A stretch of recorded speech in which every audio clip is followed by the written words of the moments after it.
Welcome to Remix EQ Live, where we are amplifying equity with the remix of information, interviews, and inspiration. I'm your host, Dr. Erica Tate, and today I am broadcasting from Savannah, Georgia, where I live.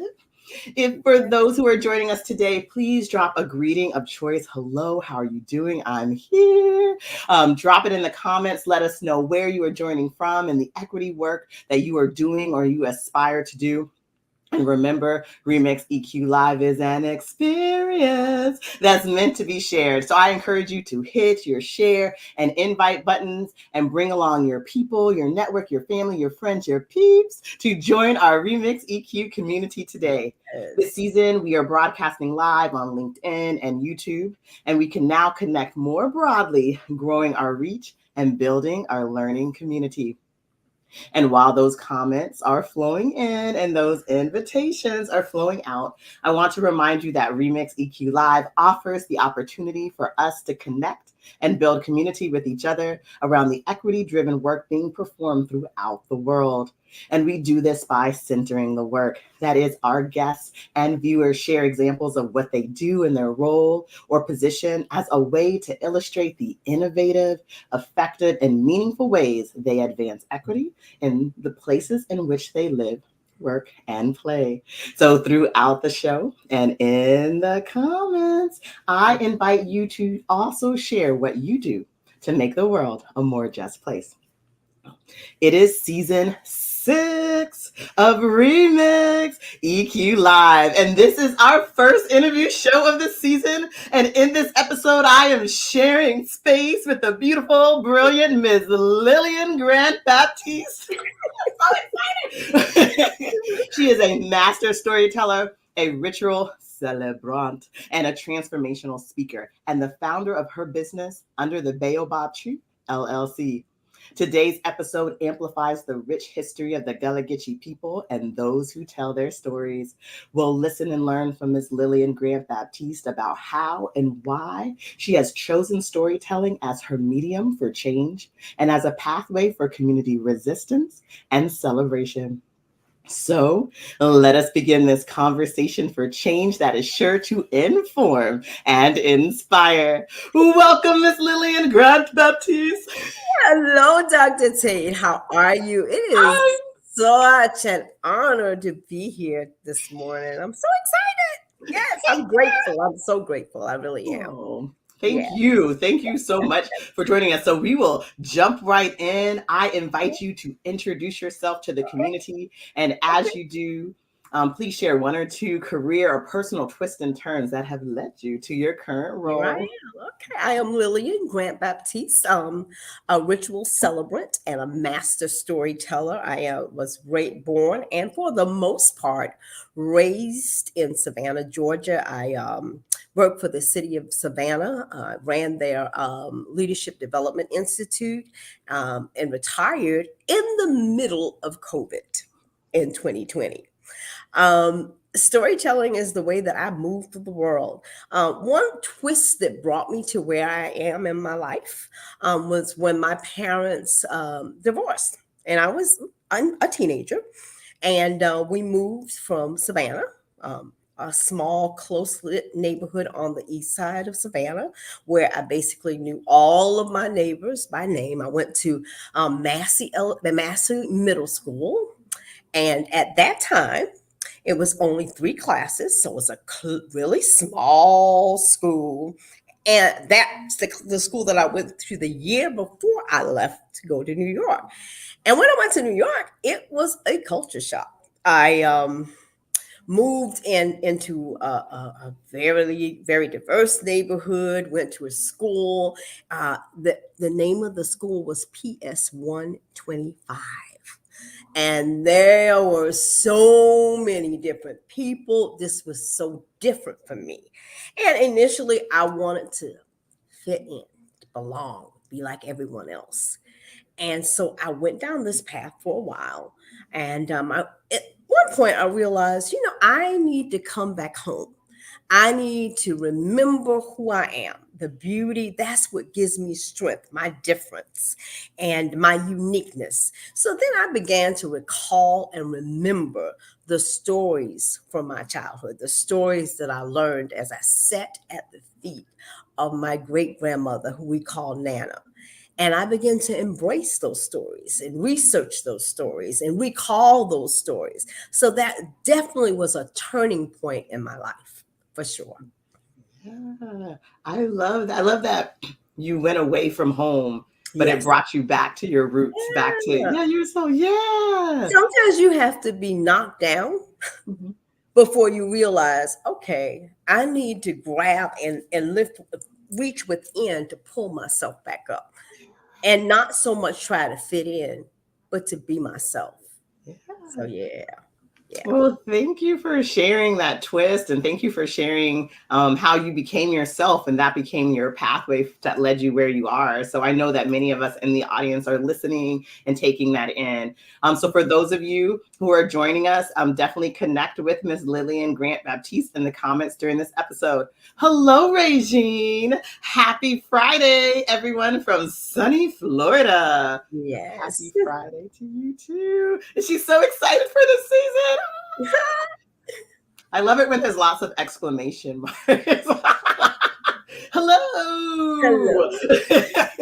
So Brianna Matches says, so excited to learn more from Lillian Grant-Baptiste. Yay! Yes, Yeah. we are all here and ready. Thank you. So for those who are just joining us, this is Remix EQ Live, and we are amplifying equity through a remix of information, interviews, and inspiration. And now that you've had the chance to meet or reconnect with Ms. Lillian Grant-Baptiste, I know you're inviting others to tune in. And of course, I invite you to interact with us. So please post comments to say hello. Let us know you're out there listening. We love that. Ask questions, share examples and learnings as we dive into this interview. You are part of the Remix EQ Live experience. So now we center the work. This is an opportunity for us to learn from Lillian about the power of Gullah Geechee storytelling and how it can inform and inspire how we make the world a more just place. So, Lillian, as a master storyteller and ritual celebrant, how do you inform and inspire community resilience and liberation? So I think I inspire community liberation through bringing people together around our stories, the Gullah Geechee stories, and amplifying and paying tribute to our similarities, but embracing our differences and lifting those stories of resilience from the Gullah Geechee tradition and bringing to the forefront the stories that are oftentimes hidden and unknown, helping people to find strength in the stories of our ancestors. Those stories where we learn how our people were so resilient in the face of such pain and how they took that pain and they built purpose. Why, how they took many of those obstacles and built opportunities, how they made a way out of no way. To learn those stories of inspiration, those stories of resilience, sometimes those stories of resistance and even rebellion, the importance of remembering and telling those powerful stories. Also, to tap into your own story, your individual story of how you show up and move through the world. And as part of those individual stories, how do you bring those stories into our collective story? Understanding that I am because we are, and we are because I am.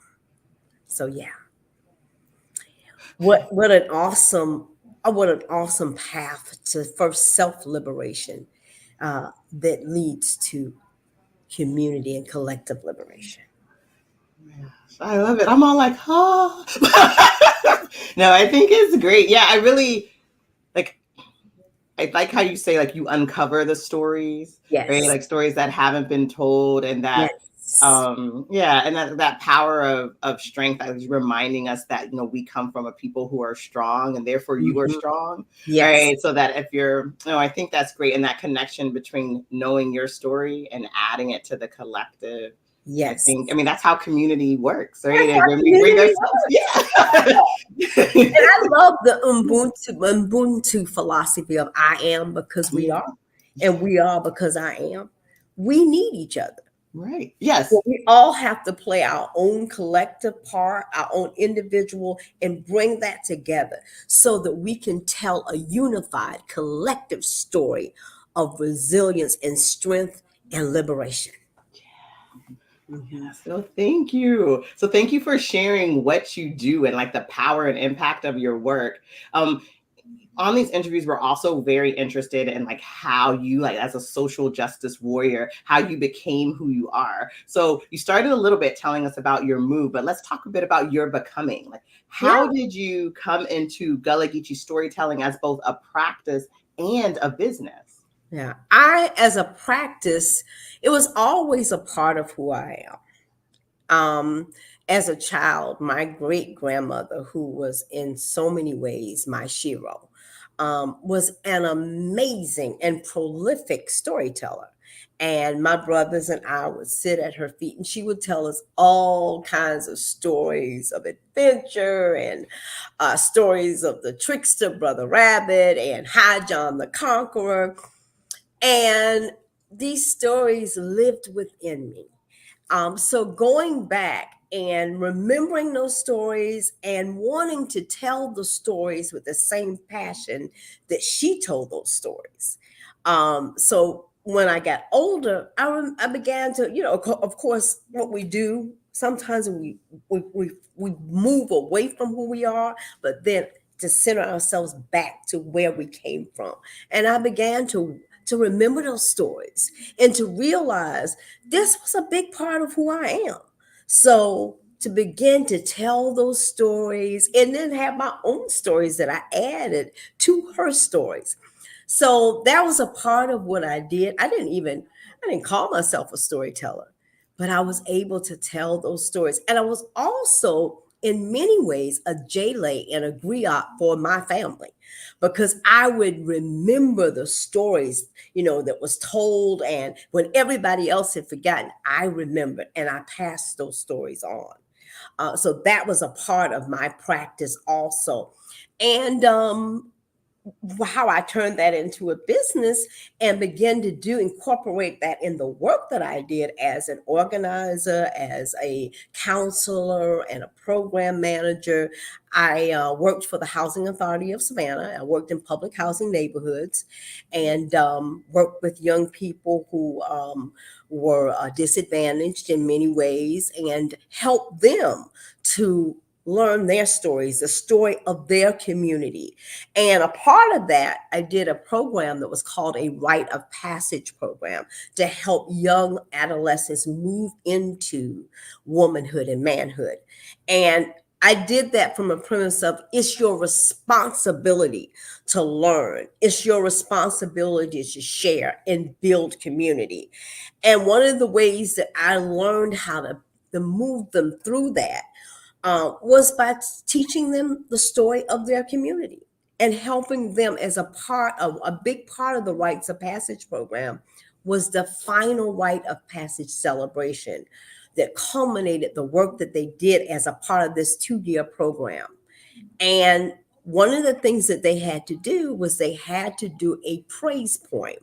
And a praise poem was a way of telling their story, not so much about them, but about their family. That was a big part of them, but their family, their community, and not just to talk about what they accomplished, but who they were. And what better way to do that than through storytelling. So that's how I began to incorporate that in the work that I did, whether it was when I worked as a housing authority or when I moved on and became work with the city of Savannah and work with disadvantaged neighborhoods. I always use the power of storytelling to help people to focus and embrace their stories and their community stories. I love that. Like, as you like, you mentioned earlier how you had leadership development, but you're always building these leaders and community Mhm. members, and that. Yes. I was just thinking how powerful it is as an adolescent or even an adult Yes. to be reminded that your story is what's going to move you and your community forward. Yes. Yeah, it's really powerful. It's like you're a master storyteller. It's not just in how well you tell the Yes. stories, but how well you help other people There understand you. their That's the story. important. That's so important. It's good to tell a story, but it's even more powerful Yeah. when you can help other people to see their story and how their story impacts the collective story. That's even more powerful and life-changing. Yes, that's right. I love it. At the start of the show, you shared that you retired from the city of Savannah during COVID, which must have been very interesting. And now you currently work full time with your business Under the Baobab Tree, LLC. Why Mhm. did you choose to ramp up your storytelling business in your retirement? Well, the interesting thing was my position was actually rifted in the middle of COVID. So I'm like, well, I'm gonna have to make some money. Now, what was really a disadvantage was that every contract that I had or I had planned, the work that I planned, many of those contracts were I mean, they ended up not doing the program. So here I am, like, oh my goodness, what am I going to do? But I had some savings, but I continued to develop my programming, develop my stories, work on my craft. And when things opened up, I began to do this and do this full time. And what a blessing, because I was able to do now what I love most, storytelling. And I was able to do it full time. And for me, storytelling wasn't just my work, but it was my calling. So that's when I decided to really begin to do this. And I had people that wanted me to come in and do programs. And here I am. And this is what I do full time. I love that you're doing this full time. I I love when people's work and their passion are the same thing. Yeah. Right? You can Yeah. see it in their face and hear it, and when they Yes. talk about it, and it's beautiful, and your work is making Yes. such an impact. Oh So my goodness. I'm glad you decided to spend your retirement changing the world. Thank you, Lillian. Thank you so much, Dr. Tate. I appreciate you. So, for those who tune in to the show on a regular basis, you know that in our community, we love to celebrate each other and especially the works of our guests. That is what they produce for others: books, talks, online content, card decks, and so on. And today is no different. Today, we celebrate our master storyteller and ritual celebrant's recent TEDx talk entitled Building Bridges of Hope, Healing, and Reconciliation, in which Lillian charges us to be bridges to hope and healing by reconnecting to stories of our ancestors and remembering from whence we came. She also performs her signature story, The People Could Fly, which is a treat. So please watch, listen, react, comment, share so that we can amplify her talk, building bridges of hope. Building bridges of hope, healing, Yeah, and reconciliation. it's long. And then we're not done yet. I want to shout out more of your work. So, because of your business as a storyteller, you are a performer, and your performances are your work. Yeah. And so, through your company, you perform storytelling for audiences around the world. What are your storytelling performances like, and what do you want the audience to experience? So I think my storytelling, they're really, I'm very passionate. And I think when you show up to my storytelling performances, You are going to be stirred and awakened. You will definitely be informed and inspired. And for me, I think sometimes when we think about storytelling, we think about entertaining. But for me, um, that's not my goal. That may be entertainment, may be the hook, but my goal is never to just entertain, but to inform, to uplift, to inspire, to sometimes awaken and stir, and to strengthen. Because our stories are so powerful. The stories of our Gullah Geechee, our ancestors, stories from the African diaspora, are such a source of strength. Um, so I want people to understand and to be want to learn more. When you walk away, I want you to want to learn more. How do I dig deeper? How do I learn more? I want you to walk away hopeful, understanding that no matter what you're going through, you have strength. There's strength within you. No matter what fear that you may have, when you face those fears, that you can overcome, you can triumph. And we know that because our ancestors, their testimonies, what they went through, their stories, they teach us this. So I want people to walk away with a feeling of resilience and strength and a desire to want to know more. Yes. Oh, yes. I love it. I love it. I see Idale Biles says her stories are so uplifting, very informative. So she also has been to a performance. I would encourage people to check out Lillian's Instagram. You can see action shots, like her in action telling stories. My daughter and I are groupies. Okay. So we've been to many performances and love them so much. There's drumming, right? It's beautiful. I leave just with more Yeah. pride, you know. Yeah. Oh, Phyllis Grady, hi Phyllis. She loves it. Yes, yes. I know you. I know. I was like, you know all these people. And I really didn't even get a chance to share it like I wanted to. But anyway. Okay, there's always a recording. Okay. There you go. Oh, but it's wonderful. I mean, it's such a, I'm sure that people listening, you describe it, right? It's like, book her now. But also just to be a part of it. And as like many people are dropping in the comments, it really, like you were saying, want to dig deeper. You feel better about who you are and from whom you came from, right? And that's what we want in our community. Like when you can have that pride and that perspective on who you are.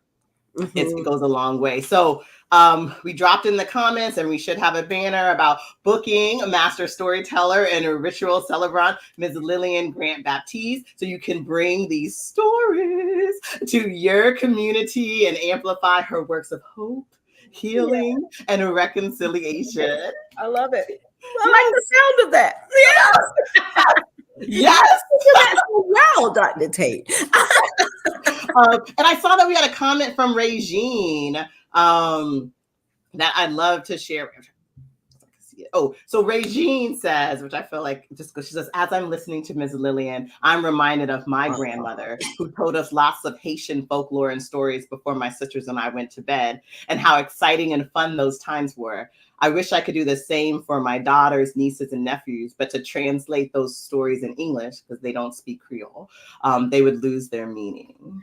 But the Haitian folklore are so amazing.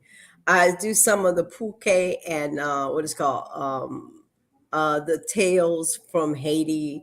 They're so powerful because the Haitian history and it's just so much power in that.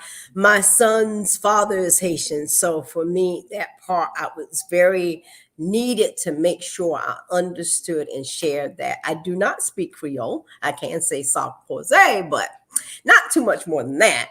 But that's so important. So yeah, hold on to those stories, tell those stories. One of the things that I do in some of my storytelling program is I do the Haitian tradition of quick crack, where the storyteller will say quick and the response would be crack. And that's how Haitian storytellers would start their stories. So let's hold on to those traditions and share those traditions, because those are powerful traditions. So yeah. So thank you so much for that comment.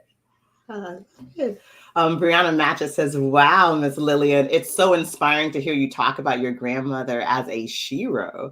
It's a beautiful reminder of the strength and wisdom we inherit in our Yes. community. Thank you for sharing." You are so welcome, Brianna.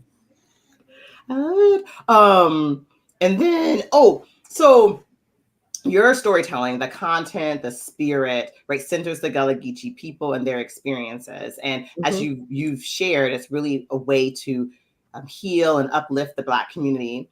Yes. But why is it important for those who are not part of the Black community to listen and learn from Gullah Geechee storytelling? Because I think sometimes we separate our history, traditions, culture out. And I think even when we in Savannah is a huge on tourism, but I think our story is the American story. So that is so important that we understand that. We want to, but this is all of our story. Black history, African American history, is all of our story. It should be a part of everything that we talk about and say and do.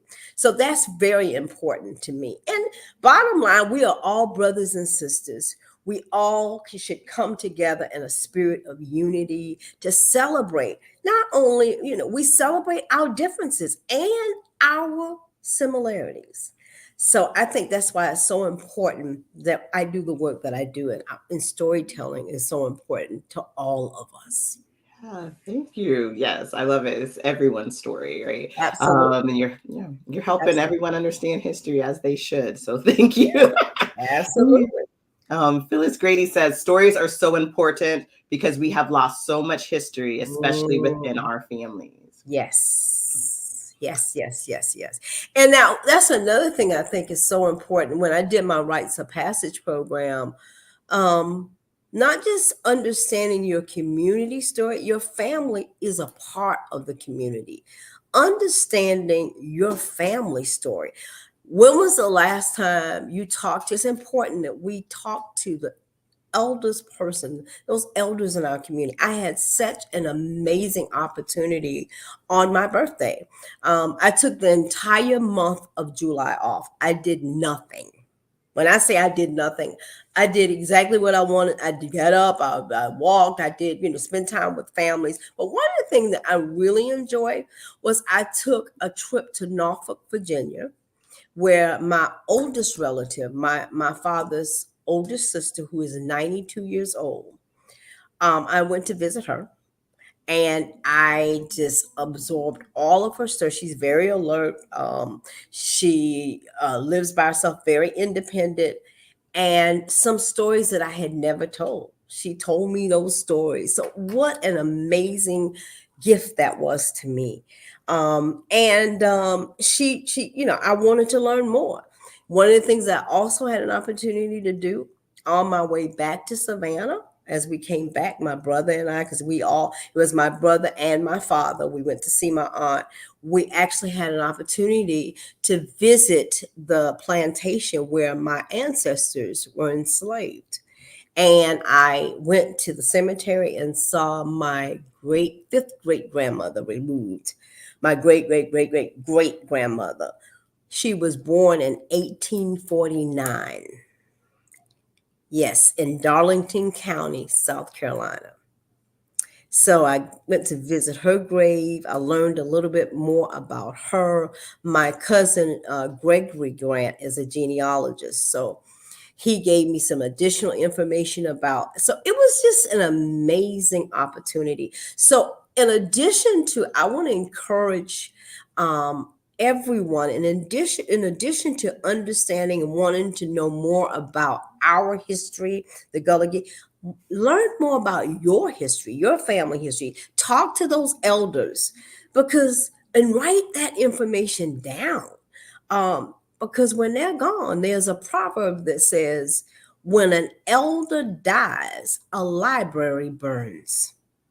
Learn as much as you can from our elderly family members. That's so important. I love it. Yes. That's so great. We have a show later this season that's going to talk more about personal histories. Mm-hmm. And just make like just thinking about like how important that is. Like we have stories of our family, but if we don't write them down, There, they're gone. yeah, Right. yeah, Yeah. yeah. That's wonderful. I'm so excited that you're still gathering stories I am always up and down the eastern seaboard. I'm an investigator. I'm very curious. And I think that's a big part of being a storyteller. Being curious, wanting to know more.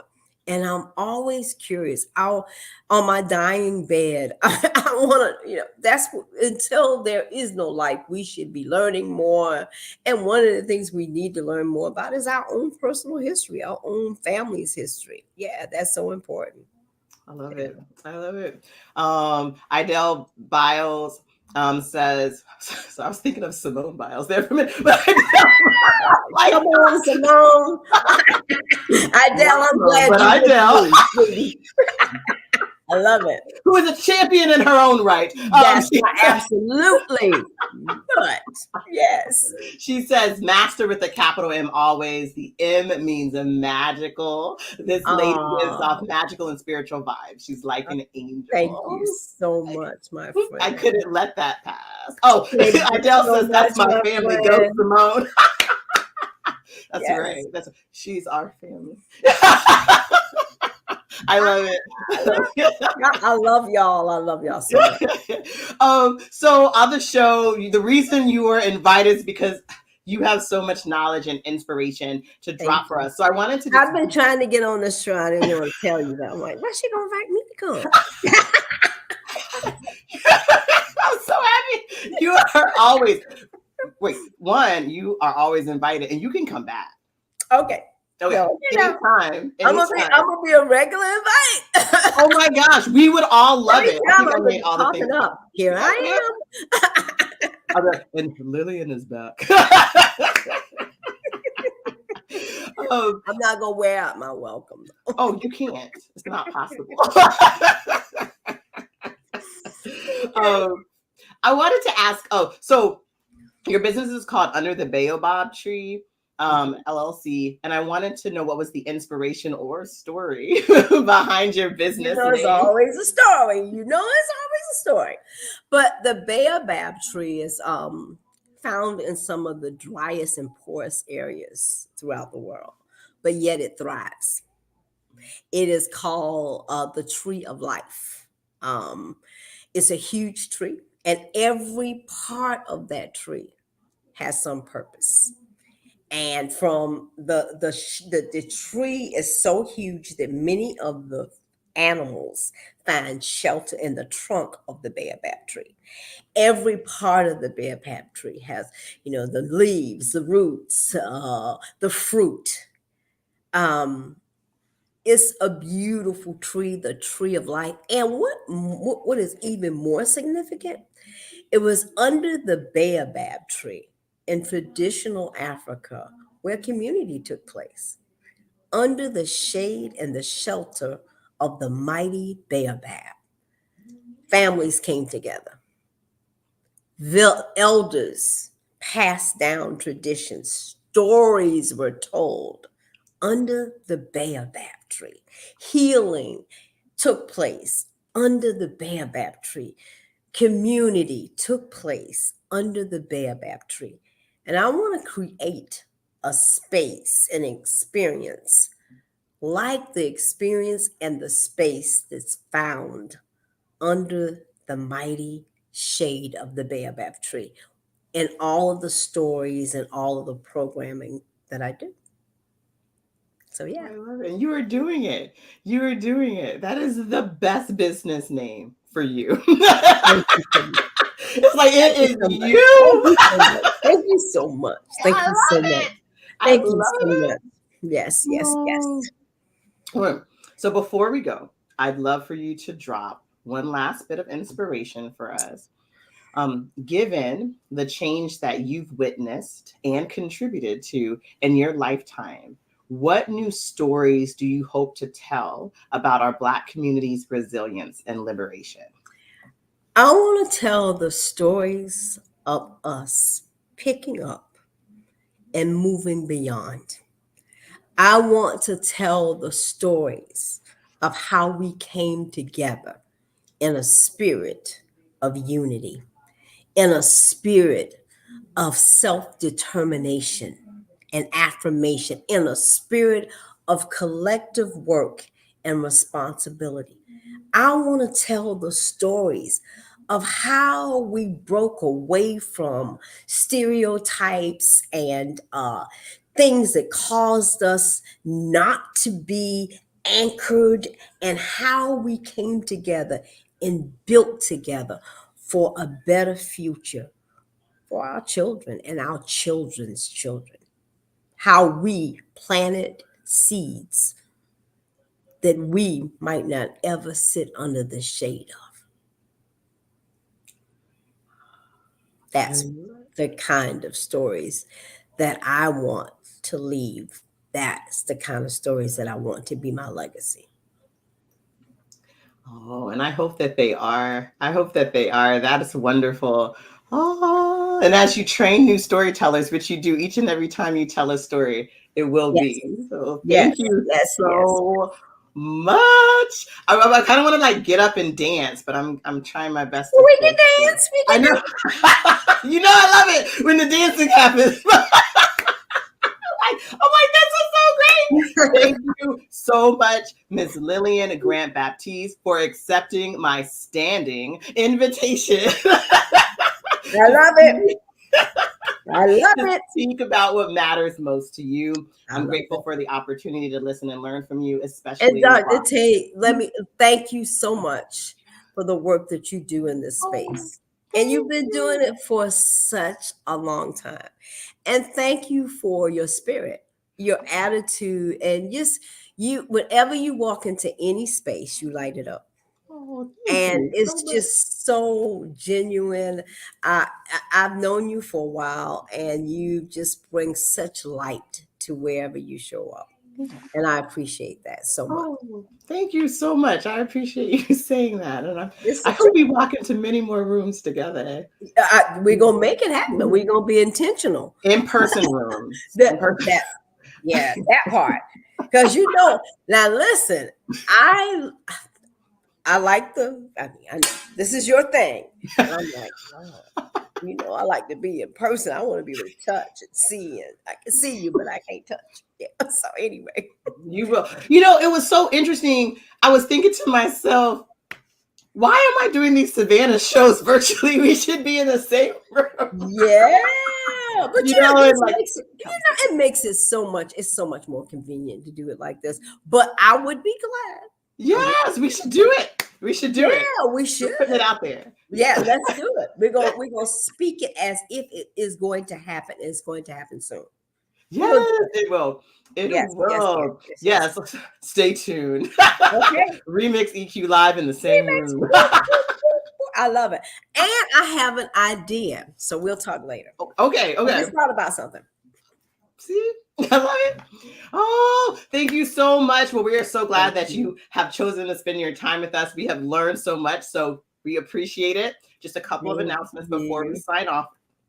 Just a reminder, we are here on the second and fourth Fridays at 11:30 a.m. Eastern. So I will return in a few weeks on September 13th with more Black Girl Magic. We have Dr. Nicole M. Joseph who will be joining us. She is an associate professor and associate dean of belonging at the Peabody Office of Student Life at Vanderbilt University. She'll deepen our understanding of Black girls' identities and experiences in school mathematics and share how we can better support Black girls through their girlhood. So tune in on LinkedIn and YouTube, and also like and share our upcoming and past shows. So be sure to watch your feed and check your inbox and visit the Remix EQ Live webpage for episode announcements, recordings, and more information about our inspiring guests. In the meantime, I invite you to view my recent TEDx talk inspired by this show and the guest on it, entitled Building Community to Make the World a More Just Place. Also discover new ways to support our programming through donation or purchasing merch. And then while you're on the show's website, please engage in a little more justice-inspired retail therapy. Please poke around my website and learn more about my business, Blue Knowledge, which advances equity in schools and communities through collaborative research, evaluation, and equity-driven professional and community learning.